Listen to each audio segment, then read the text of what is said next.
notre 9e épisode du podcast Libre S'expression. Et je dis notre, mais maintenant, c'est le mien, c'est mon podcast, parce que je n'ai plus de co-animatrice, Anne-Marie n'est plus là et c'est une adaptation pour moi. Je vais être honnête avec vous, là. Je suis un peu stressée parce que c'est la première fois que je vais animer toute seule, mais ça va peut-être être mieux encore parce que le commentaire qu'on me disait souvent, c'est que je coupais la parole. Je coupais la parole à Anne quand elle parlait. Fait que là, il risque d'avoir beaucoup moins de coupage de parole. Le podcast est présenté par Eros et compagnie, qui est une des plus grandes boutiques érotiques au Québec. Il y a plus de 15 succursales à travers le Québec et vous pouvez profiter d'un rabais, 15% de rabais avec le code promo Libre S'expression sur l'entièreté du site Internet. Aujourd'hui, pour l'épisode, je reçois Marie-Ève Piché, mais vous la connaissez probablement sous le nom de Maman Caféine. Comment ça va? Ça va super bien, toi? Oui, ça va vraiment bien. Je suis full contente de te recevoir parce que moi, je te suis depuis genre 7 ans. Je te suis depuis tellement longtemps. Ouais. La fille qui a pas de bébé. Ah, mais c'est cool. Pas d'enfant. Puis on va parler justement de maternité et de sexualité parce que ce n'est pas ma réalité, mais je sais que c'est la réalité de vraiment beaucoup de monde. Ça commence à être la réalité de mes amis et mon entourage. L'horloge biologique te fait sentir, là, un moment donné, à partir d'un certain âge, pour certains, là, ça commence... Moi, à l'inverse, j'ai commencé quand même un peu tôt. J'ai eu mon premier garçon, j'avais 22 ans. Ah, c'est pas si pire. Fait que c'est ça. Fait que moi, j'ai été enceinte de 22 à 29 ans, là. C'est vraiment ça qui s'est passé. Un peu sans arrêt parce que t'as 4 enfants. Oui, j'en ai 4. J'ai eu 7 grossesses, puis j'ai eu 4 petits bébés en santé. Ouais. C'est des fausses couches? Oui. Oui, entre chacun de mes fils. Fait que, tu sais, pendant toutes ces années-là, j'étais une maman. Fallait que je me définisse comme femme. Puis je vivais des épreuves, tu sais, au niveau émotionnel qui étaient pas super top parce que... C'est difficile. Tu sais, une grossesse, c'est des changements d'hormones, c'est des changements d'énergie, c'est tout. Puis là, quand tu perds un petit bébé, là, il y a le moral aussi qui va avec. Puis là, tu retombes enceinte, là, t'es contente. Fait que c'était des grosses montagnes russes pendant ces années-là, mais ça va super bien. C'est clair. Moi, je suis vraiment choyée. Parce que là, maintenant, t'en as 4. J'en ai 4. En santé, yes. Des beaux bébés. Ben là, ils sont plus bébés. Ton plus vieux, à quel âge? Hein? Mon plus vieux a 9 ans, puis ma plus jeune vient d'avoir 4 ans. Fait que Blanche, la petite Blanche. Ouais. Ben oui, parce que quand j'ai commencé à te suivre, dans le fond, ça fait peut-être pas 7 ans, parce que quand j'ai commencé à te suivre, t'étais enceinte de Blanche. OK, non, c'est ça. Ça fait à peu près 5 ans. Ouais. Oui, ça. Exactement. Mon Dieu, oui, c'est vrai, parce qu'une grossesse, ça dure 9 mois. Ouais, j'oublie ça. Ça fait 5 ans. Parce que j'ai été connue parce que je travaillais pour Maë Paiement. Oui! Puis elle t'avait envoyé... Ben c'est moi, dans le fond, qui t'avais envoyé des trucs. Oui! Puis là, elle m'avait dit, c'est une blogueuse, elle est vraiment cool. Puis là, j'avais regardé, puis là, je m'étais abonnée, puis à partir de ce moment-là, je me suis jamais... T'as suivi mes épopées. Ouais, mais tu sais, je suis là, comme tout le monde. Là, quand on suit un influenceur, influenceuse, on n'est pas de même à chaque jour. Non, mais t'as l'impression de connaître sa vie. Un peu, connaître la personne. Ouais. Puis... c'est ça. Aujourd'hui, je pense que le plus important, ça va être de décomplexer. Le plus important, comme si on était dans un cours à l'école. Le plus important. Non, mais vu que j'ai pas de soutien sexologique comme j'avais dans le passé, je me sens un peu déboussolée. Non, mais je pense qu'on va juste comme aller dans... La légèreté. La légèreté, ouais. Puis peut-être moins... on n'aura peut-être pas les meilleurs conseils pour les gens qui écoutent.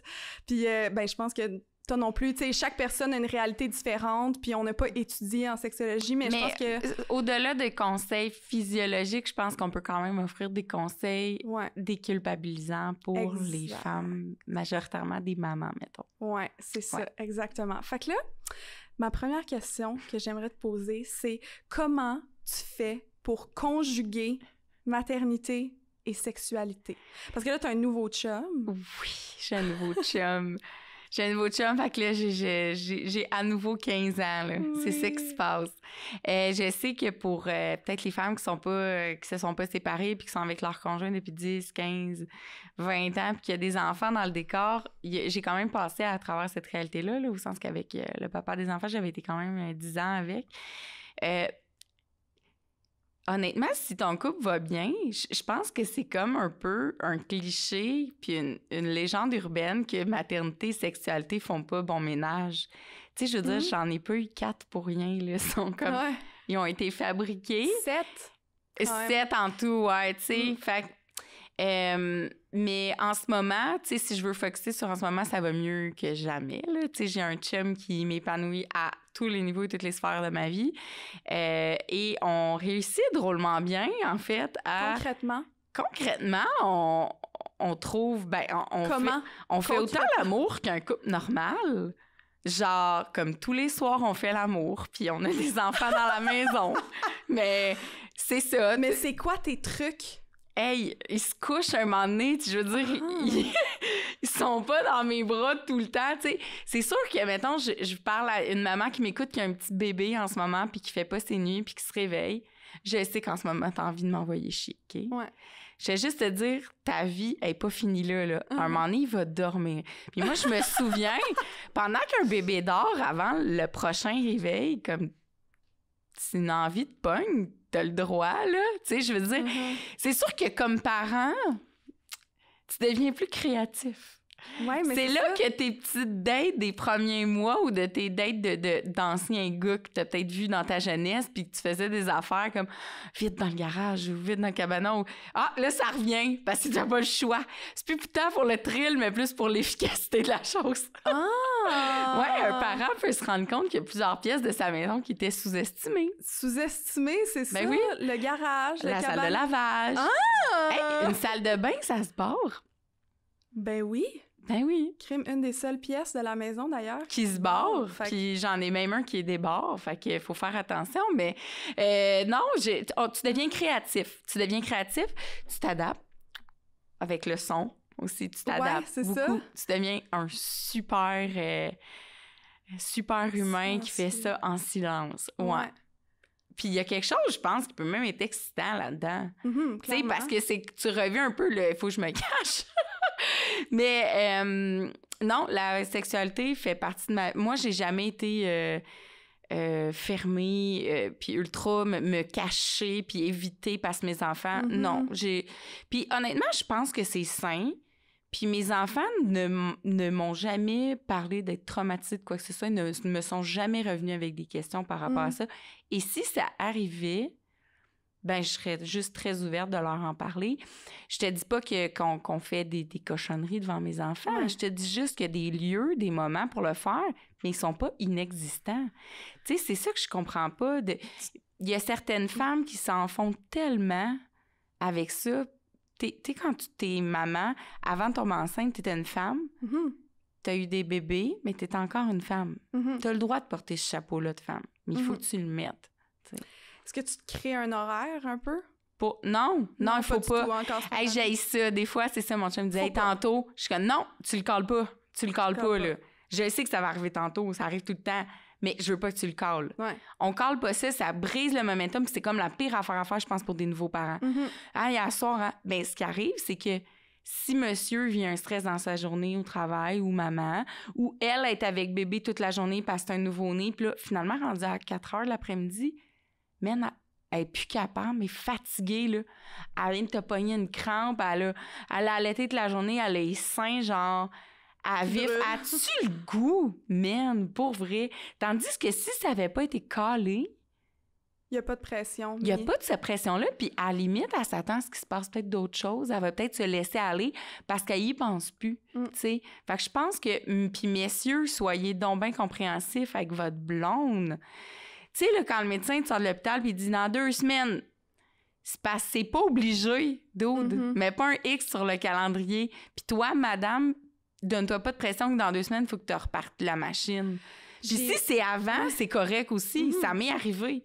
Tu sais, mais il faut pas qu'il y ait de pression. Il ne faut pas. Soyez doux et compréhensifs avec votre blond. Puis faites-y des nananes, OK? Là, c'est son tour. Fait que give her a break, genre. Elle vient de construire un humain... 9 mois, elle l'a propulsé en dehors de son vagin. S'il te plaît, aide-la. Merci. Est-ce que tu as constaté des changements dans ta sexualité après avoir accouché? Genre, ton corps avait changé, mais pas juste comme quand tu te regardes. Est-ce que tu ressentais des choses différemment? Ta libido? tes orgasmes, ton type d'orgasme? Non, au niveau, mettons, des orgasmes, du plaisir, moi, j'ai pas senti de différence. La libido, comme je dis, moi, elle est pas tombée à plat, elle a juste été en montagne russe, puis c'est normal, ça suit tes hormones. Tu sais, puis quand tu allaites après un accouchement, le corps de la femme, c'est vraiment fantastique et magique, là. Je pourrais en parler longtemps, mais tes hormones, ton ocytocine fait en sorte que t'es vraiment comme dévoué à ton bébé. Il y a une espèce de lien puis de symbiose puis qui se crée puis qui fait que on dit que certains papas qui seraient très en symbiose avec leur femme allaitante, l'hormone de la femme va aider à faire diminuer le taux de testostérone de monsieur pour qu'il ait moins le goût le temps qu'elle fournisse pour son bébé puis qu'après ça remonte tranquillement. C'est vraiment des études de cas, là. Fait que je pense qu'il y a quelque chose d'intéressant dans tout ça. Mais oui, au début, mettons, les premiers jours, tout ça, puis même, je veux dire, même le papa, là, quand il est en bas de la nuit, lui aussi, là, il est fatigué. Tu sais, ton focus, il est sur le plus beau cadeau que la vie t'a fait pendant quelques temps, mais ça revient. Ça revient, mais laissez-vous le temps. Il y a donc même rien qui urge. Vous ferez l'amour toute votre vie après, 10 fois par jour s'il faut, là. Tu sais, je veux dire, c'est un petit coup à passer, puis voilà. Parce que j'ai lu dans les derniers jours que l'orgasme était différent. Ah ouais? Dans les 8 mois suite à l'accouchement d'une mère, puis qu'après ça revenait, puis que aussi les 2-3 premiers mois, selon ce que j'ai lu, encore une fois, c'est peut-être pas scientifique et vrai, que justement le père, même lui, ça descendait, puis qu'il avait de la misère à voir, même percevoir sa femme comme, un genre de femme désirable. Il la voyait plus comme une maman. C'est ça. Fait que ça... Puis après, ça revient. Puis ça, ce genre de phase-là, c'est difficile, il paraît, sur le couple. Oui. Puis c'est difficile aussi sur la perception que la femme a d'elle-même, parce que des fois, le retour à la normale, je suis une femme, puis à lui, je te considère maintenant comme une femme et j'ai envie de faire l'amour avec toi, se passe pas en même temps. En fait, c'est sûr que ça... En tout cas, moi, j'ai rarement vu un moment où ça se passait en même temps selon les gens autour de moi. Par contre, moi, je suis surprise là, pour ce qui est du 8 mois. Fait que, mesdames, si ça vous arrive, faites pas le saut parce que Karine a lu là-dessus. Puis s'il n'y a pas de changement, ben, it's good. Pour le 2-3 mois après... oui, c'est vrai que... Ben moi, ça me l'a fait, je te dirais, mettons, 2 grossesses sur 4. Le après, que c'était comme... OK, mais tu sais, c'était des accouchements prématurés, il y avait il y avait des hospitalisations, il y avait, tu sais, je veux dire, ça va être beau, ça va être un dossier suivant, là, quand on sortira de l'hôpital, mettons. Ouais, c'est ça. Mais dans les autres fois, je pense que j'avais tellement établi un nid douillet chez moi. Je m'étais tellement comme respectée dans ma grossesse, dans mon accouchement, dans le après, je m'écoutais plus. Je pense que ça l'a aidé au retour à la normale, si on veut, plus rapidement. Comment t'as fait pour te respecter, de te sentir femme, respecter ta... Ben pour me sentir femme puis me retrouver, il a fallu que j'accepte de l'aide, que je délègue des choses. Moi qui faisais tout toute seule puis qui voulais tout le temps tout... Tu sais, j'ai accepté de l'aide, un repos comme ma mère pouvait prendre un enfant pour la nuit, puis moi, je pouvais avoir un moment tout seul avec bébé, fait que j'étais reposée, puis je prenais des longs bains, je déléguais un peu plus, je me faisais plus confiance comme maman après un aussi. Fait que, tu sais, quand t'as moins le stress de... Faut-tu qu'il boive? Il dort-tu? C'est-tu correct? Son caca, il est-tu normal? Tu sais, quand t'as plus des questions de même dans la tête, ça te libère la tête pour autre chose. Hein? Fait que ça ramène la norme un peu, je pense. Fait que de déléguer, de se calmer, de se faire confiance, de respecter ses limites, bien, ça t'aide à pas outrepasser la ligne qui fait que là, tu tombes dans une fatigue extrême. Tu sais, je pense que c'est important de se respecter. Ouais, vraiment. Est-ce que tu as senti de la pression de ton partenaire, mettons, par rapport à ça, genre à la sexualité? Parce que c'est sûr qu'il y a plein de couples qui ressentent ça. Oui, non, pour ça, non. J'ai pas ressenti de pression. Je pense que c'est ça qui peut aider, entre autres. Est-ce qu'il y avait eu des discussions avant? Pas tant. Je pense que, tu sais, on avait eu des petits cours prénataux. Il y a le médecin et l'infirmière à l'hôpital qui te donnent leur... Puis, tu sais, je pense qu'il me voyait à la face, là. J'étais cernée, puis il était comme « Ah, elle vient d'avoir un accouchement comme violent, là. » Je pense que ça pressait pas. Puis, le après non plus. Puis, je pense que, de toute façon, les deux, on était brûlés bien, mais brûlés. Puis, tu sais, je sais que mon amoureux, en ce moment, si on avait à avoir un bébé un jour, puis que ça nous arrivait, je sais qu'il n'y aura pas plus compréhensif, doux puis respectueux à ce niveau-là que Maxime, parce que juste son thinking du respect de la femme en général, puis comment pour lui le bien-être de l'autre, puis le plaisir de l'autre, puis ci, puis ça, c'est important.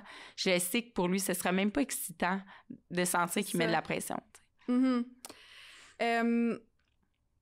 Ta libido, t'as dit, c'est quand même resté. Oui.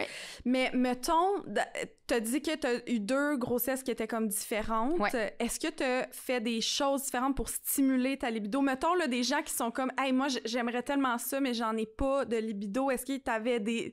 Non? Écoute...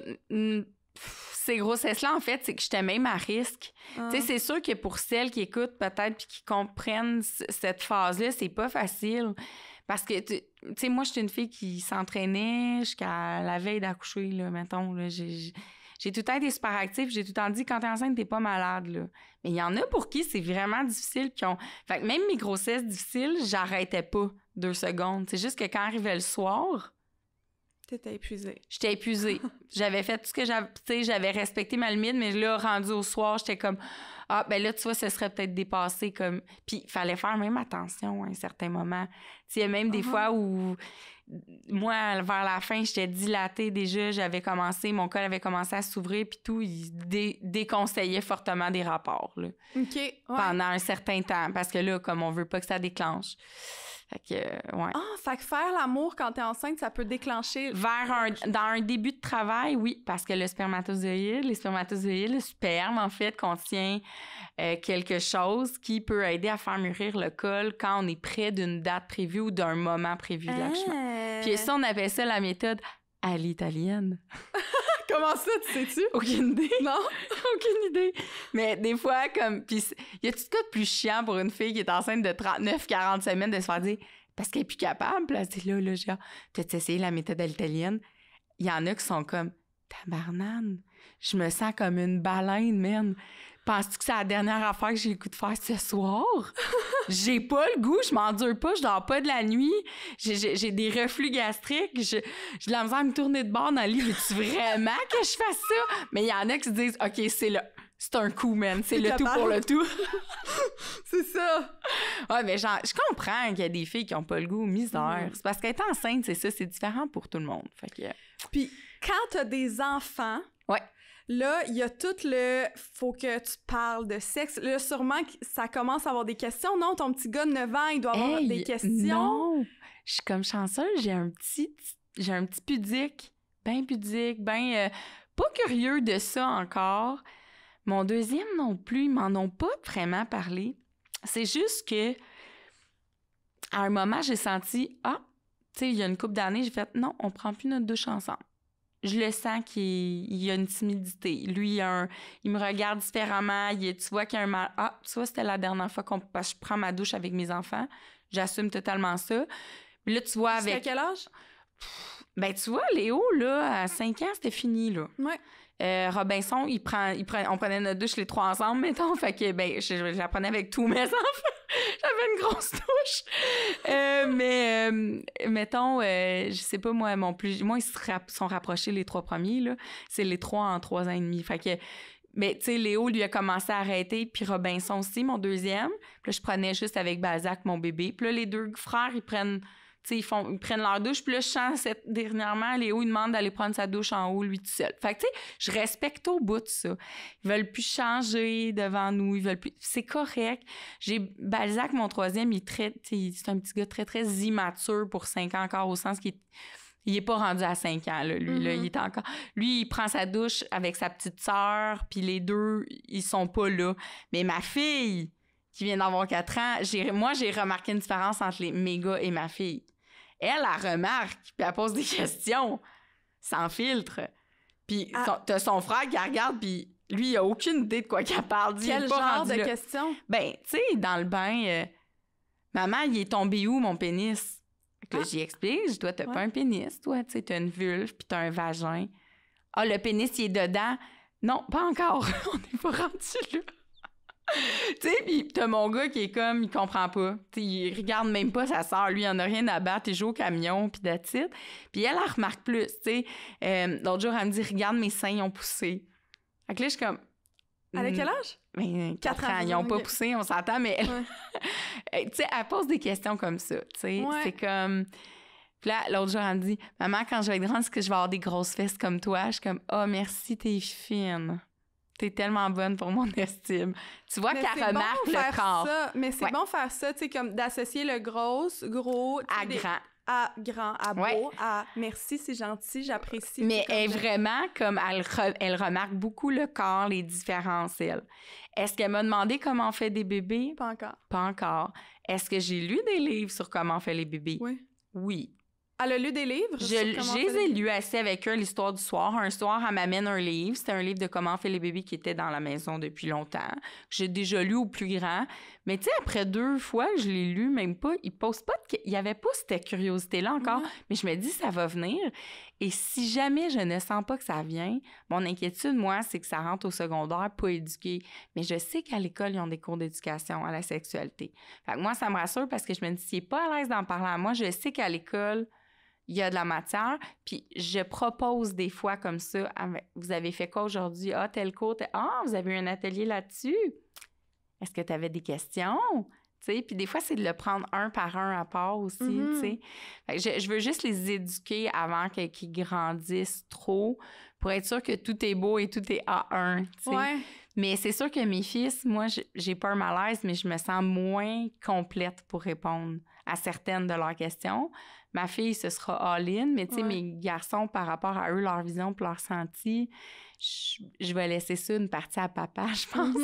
Si ça vous dérange pas, les boys, là, j'ai pas de pénis, fait que je vais vous laisser ça. Ça te rend un peu comme inconfortable. Mais c'est parce que j'ai peur de pas répondre de la bonne façon. Tu sais, je peux leur dire des bases. Je les éduque énormément par rapport au rapport qu'ils doivent avoir avec les femmes. Ouais? Ah non, mais... De quelle façon? Je serais curieuse de savoir. Je leur ai souvent dit, quand tu vas avoir une copine, là, elle est aussi importante que toi. Hein? Le respect, le partage, l'écoute, je le ramène souvent. Des petites attentions. Puis aussi, toi aussi, il faut que tu te fasses respecter. T'sais, toi aussi, s'il y a des choses que tu veux pas faire, des fois, il faut que tu te respectes, mais ça veut dire qu'il faut que tu respectes l'autre. Tu sais, j'ai déjà dit... parce que mon gars, il me disait, je veux avoir ma chambre en bas bientôt. J'ai dit, oui, éventuellement, peut-être si tu veux. Puis là, j'ai dit en joke, j'ai dit, mais par exemple, quand les petites amies viennent jouer à la maison, pas le droit d'aller dans la chambre. On va pas dans la chambre, hein. Il dit, pourquoi? Fait que tu vois qu'il est pas rendu là. Mais j'ai dit, parce qu'un jour, tu vas être ado, puis tu vas peut-être ramener une petite fille ou un petit gars, ou ce que tu voudras bien ramener, mais tu vas vouloir faire des petites choses dans ta chambre comme être collé avec. Arc! Non! Fait que je me suis dit, OK, comme... Ils sont pas là. Non, ils sont pas là encore, mais j'ai le goût de leur montrer que ça va arriver. Mais c'est pas nécessairement, tu sais, la sexualité, j'ai l'impression que c'est pas nécessairement avec quelqu'un, tu sais, c'est plus comme la sexualité des autres, genre, voir, comme comprendre, comme dans les films, tu sais, où... tu sais, s'ils se réveillent puis ils ont une érection, par exemple, là, qui peuvent pas trop comprendre encore, mais peut-être à 9 ans, c'est pas encore arrivé. Moi, mon chum m'a dit dernièrement, il dit, c'est sûr que ça leur arrive, là. C'est sûr que ça leur arrive, puis t'en parles pas. Puis là, j'étais là, Mais tu sais, bébé, un enfant, quand t'ouvres la couche, des fois, des petits garçons, c'est en érection parce qu'ils sont en train de faire pipi. T'ouvres la couche trop vite ou ils viennent juste de faire pipi. Mais c'est pas une érection de plaisir, là. C'est juste qu'ils font pipi. Fait que, mais même tout petit, des fois, ça arrivait. C'est sûr que tu pognes un 2 minutes comme maman. Ouais. Tu pognes un méchant 2 minutes. Mais à un moment donné, quand tu le sais que c'est pas lié à une version sexuelle de la chose pour eux, fait que c'est comme, OK, non, là, tu sais, il y a quelque chose qui est juste morphologique dans tout ça, qui est la physiologie de ton enfant, puis c'est ça, tu sais, fait que... est-ce que tu trouves des moyens d'aborder la communauté LGBTQ? Mettons qu'un de tes enfants, tu sais, là, ils ont l'air confortables dans leur identité de genre, mais, tu sais, si tu vois qu'il y a des trucs qui comment tu fais? Est-ce que tu sensibilises? De quelle façon? Par rapport à si à l'école, il y a un petit ami ou une petite amie trans ou peu importe? Ben, en fait, j'ai la chance d'avoir un entourage assez varié à ce niveau-là. Fait que c'est cool. Tu sais, j'ai une amie homoparentale qui a eu 2 petites filles. Puis là, quand ils m'ont posé une question, je dis ben non. Mettons, elle a eu ses filles avec sa copine. Mais là, comment? Ben, ils ont été dans une clinique, puis ils l'ont fait faire différemment, mais eux, c'est des amoureuses. Fait que les filles ont 2 mamans. Ah, c'est cool. Je montre des exemples aussi de 2 papas. Je leur parle souvent aussi, tu sais, quand tu seras grand, si tu veux avoir... Quand tu auras ta blonde, puis là, je dis, ou ton chum, ou autre.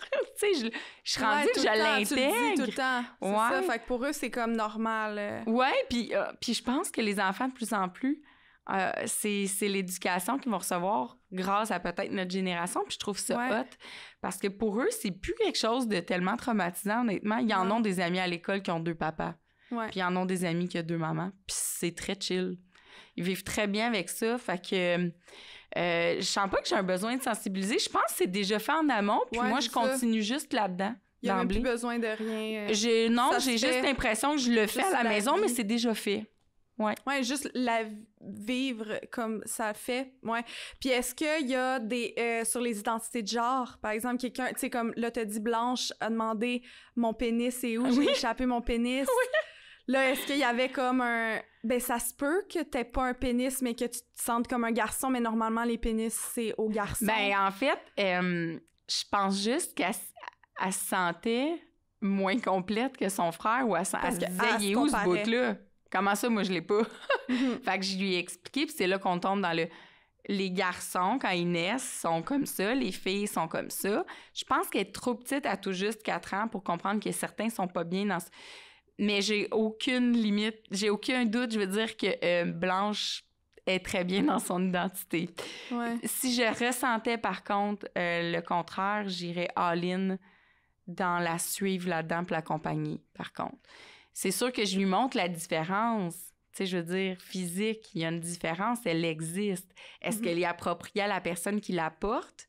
Ça a l'air que non.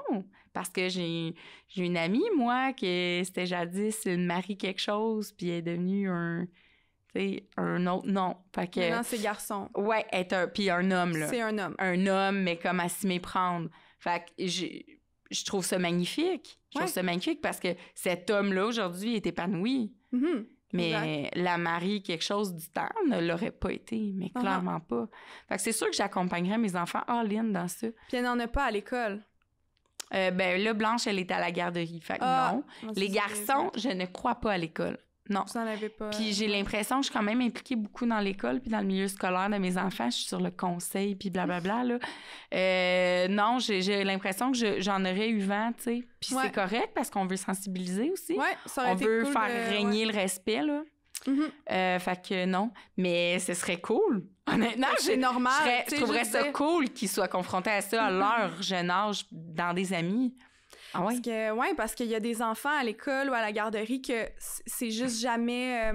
tu sais, je pense à un de mes amis que lui, quand il était tout jeune, c'est encore un homme, puis il avait un pénis, il est né avec un pénis, puis c'est encore un homme cisgenre, mais quand il était jeune, il s'habillait en fille, puis tu sais, ses parents ont jamais comme mis de l'emphase ou, tu sais, rendu ça gros le fait qu'il était super féminin, qu'il s'habillait en fille, que, tu sais, il jouait avec des poupées, que tout était féminin, tu sais, sur lui, il y avait une expression de genre qui était féminine, mais tu sais, il se posait pas des questions sur « Ah, moi, je veux qu'on me dise il ou elle », c'était juste comme je veux m'habiller avec des robes, avec des souliers, tu sais, je veux jouer avec des poupées, il voulait comme faire toutes les choses comme une fille, puis, tu sais, tranquillement, en vieillissant, il a fait « Oh, ben, tu sais, je suis un garçon », mais comme le fait qu'il a été tellement libre dans son truc... Il s'est assumé pleinement dans ça. Tout a été assumé, et puis je pense qu'il y a plein de jeunes que c'est comme lui, mais qui reste fille, tu sais, toute la vie, puis que c'est vraiment leur identité de genre... pour toute la vie, puis c'est pas nécessairement qu'ils sont pas bien avec leur identité, c'est juste qu'on lui a assigné une identité de genre qui était masculine, par exemple, puis, tu sais, si on n'avait pas assigné aucune identité de genre, la personne se serait jamais sentie pas bien. Non, exact. T'sais, elle aurait toujours été dans son identité de genre, l'enfant dès sa naissance. Fait que bref, ça doit être difficile les laisser jouer et ça. découvrir ce qu'il y a à découvrir, c'est le best. T'sais, moi, le jeu populaire chez moi, c'est ils jouent à la famille. Ils sont 4. Fait qu'ils jouent souvent à la famille, tu sais. Puis ça m'arrive d'entendre, mettons, mon deuxième plus vieux, tu sais, il prend une petite voix, puis là, je comprends, lui, en ce moment, il fait la maman, tu sais. Lui, il fait la petite sœur, parce que le Blanche, elle voulait être le chat. Fait que lui, il prend le rôle de la petite... Fait que, puis je pose pas de questions. Je pense que les laisser jouer puis s'exprimer librement, c'est genre la meilleure chose qu'un parent peut offrir à son enfant, même au niveau de la sexualité. Laissez-les s'exprimer, tu sais, laissez-les vous parler aussi, venir se confier à vous. Je me souviens d'avoir tout dit à ma mère, moi, ado. Tout. Puis avec une assurance désarmante. J'étais bien d'y en parler, c'était rassurant pour moi. Puis je sentais zéro jugement dans son regard. Parce qu'il n'y avait puis pas de malaise. Pas de questions malaisantes. Juste, elle était à l'écoute. Elle accueillait ce que j'avais à y confier, puis si j'avais des questions, elle me répondait. Mais elle n'enlignait pas ça vers essayer de me convaincre de quelque chose. Offrez ça à vos enfants, tu sais. Ouais. Ouais, important. Ouais, je pense que c'est une bonne idée de juste pas être dans le jugement ou... Est-ce que t'as une anecdote, mettons, est-ce que tu t'es fait surprendre ou... la question... Quel parent ne s'est pas fait surprendre? Quel parent ne s'est pas... Mais tu réagis comment? Qu'est-ce que tu fais? Tu sais, là, le feeling quand t'es dans un manège à ronde, ça fait toc, toc, toc, toc, toc, toc, toc, toc, toc, toc, toc, toc, toc, puis là, ça va tomber, là. C'est pas mal ça. Ce feeling-là, genre ton cœur fait ça. Écoute, récemment en plus, mais ça a été super subtil au sens que si, mettons, ma fille avait vraiment surpris quelque chose ou mon fils avait vraiment surpris quelque chose au sens où on voit, puis qu'il y a une question qui suit, clairement que mon mode d'intervention, c'est je vais faire un retour avec mon enfant, je vais lui expliquer, je vais lui en parler, puis comment il a vécu ça. OK? C'est important. Tu laisses pas un enfant dans le doute de ce qui vient de se passer en croyant qu'il a bien dealé la chose. Non, OK? Non. Tu fais un retour avec lui, puis si tu vois qu'il est trop gêné pour en parler, fais juste lui demander, je sais pas comment t'as vécu ça, mais c'est pas grave que je t'en veux pas de nous avoir surpris, c'est pas grave. C'est des choses naturelles, ça va peut-être t'arriver aussi quand tu vas être grand, puis, tu sais, juste, il y a pas de stress, on n'est pas fâchés, tu sais, juste comme désamorcer la chose. Mais nous autres, quand ça s'est passé, comme il y a un âge, les enfants sont encore naïfs, puis comme... qui savent pas trop. Elle voulait vraiment son bol de céréales, fait qu'elle... Elle démordait pas de ça, puis elle remarquait pas. Mais c'est juste comme une chance qu'on est en dessous de découverte, misère. Le pire, c'est que c'est rare qu'on est en dessous de découverte. On était en dessous de découverte, ma porte était pourtant barrée, fait que je sais pas comment c'est arrivé. Et on a juste entendu « Je veux des céréales, mais sur le bord de à la hauteur de nos têtes. » Tu sais, on était calmes, puis très silencieux, puis comme... Oh my God! Ouais. Puis là, on venait de commencer, fait que comme ça a fait... OK! Tu sais, il a fait ça super rapidement, comme il servirait de bord. Oui, bon matin, tu veux des céréales? OK, oui, maman s'en vient. Va sortir la boîte de la sorte de céréales que tu veux. Non, viens avec moi. Oui, je m'en viens tout de suite.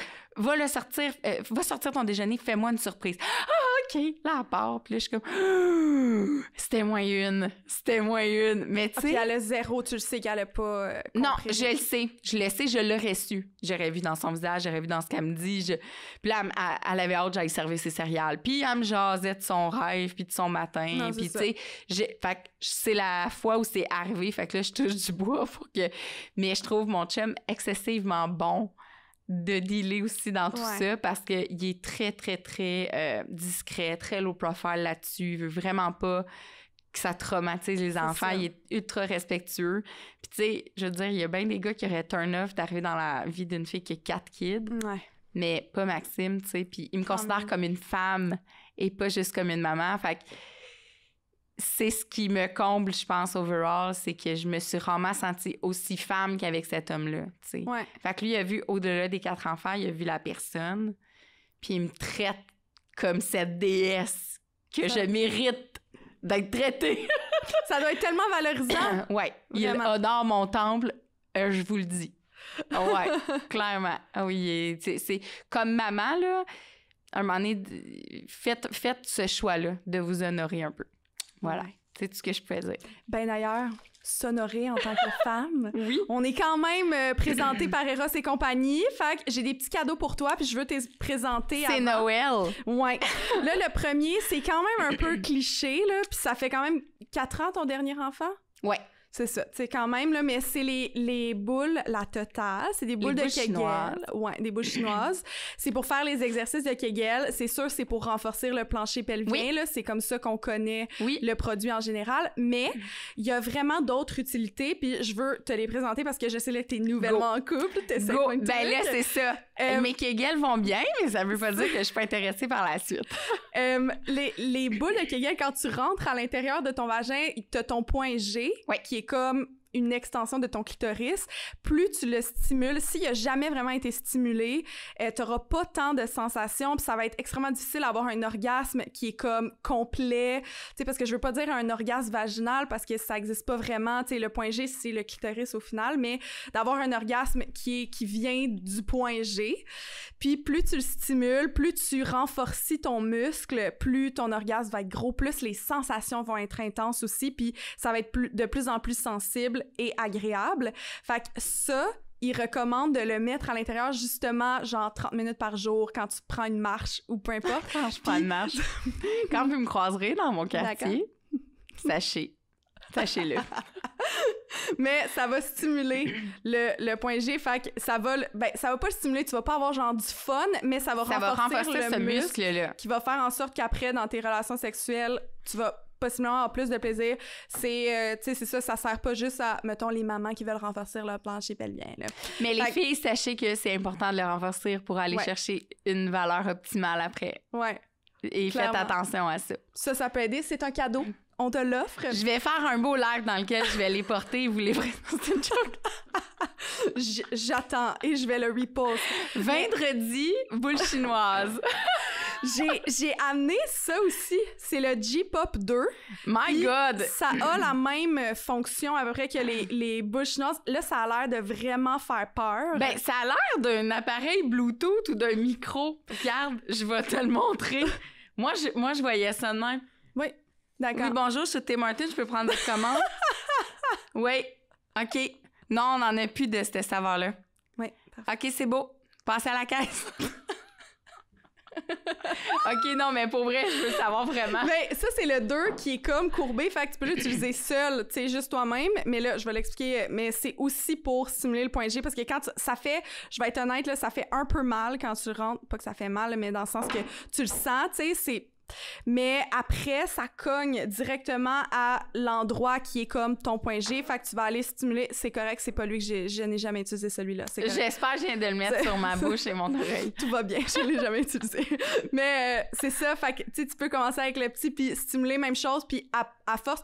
Et il y en a un que c'est juste une barre et tu peux l'utiliser en couple. Fait que là, voilà. Fait que là, c'est pour ça que je te présente ça. Et... Fait que si vous me voyez faire des lives où j'imite quelqu'un qui est au service à l'auto, demandez-vous la dernière fois que je m'en suis servie. Mais je suis très curieuse. Celui-ci, pour vrai, je suis très curieuse.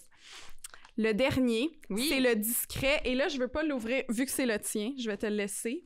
C'est un rouge à lèvres, cette histoire-là? Hey, c'est un rouge à lèvres. Et ça, j'ai trouvé ça vraiment cool parce que c'est le genre de truc que tu mets dans ton sac à main. Tu l'amènes n'importe où, c'est super discret dans ta table de chevet. Ça se branche Jamais même dans le char. Ben oui, jamais ta fille va trouver pas être comme c'est du rouge à lèvres, tu sais, peu importe.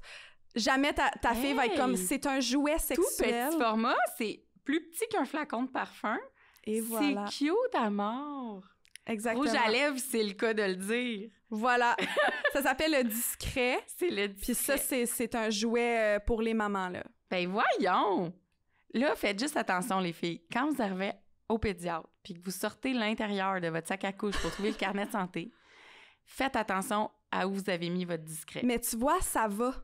Mais ça peut passer. Sauf ça va passer. si la pédiatre en a un aussi puis elle sait de quoi vous Mais parlez. elle va faire...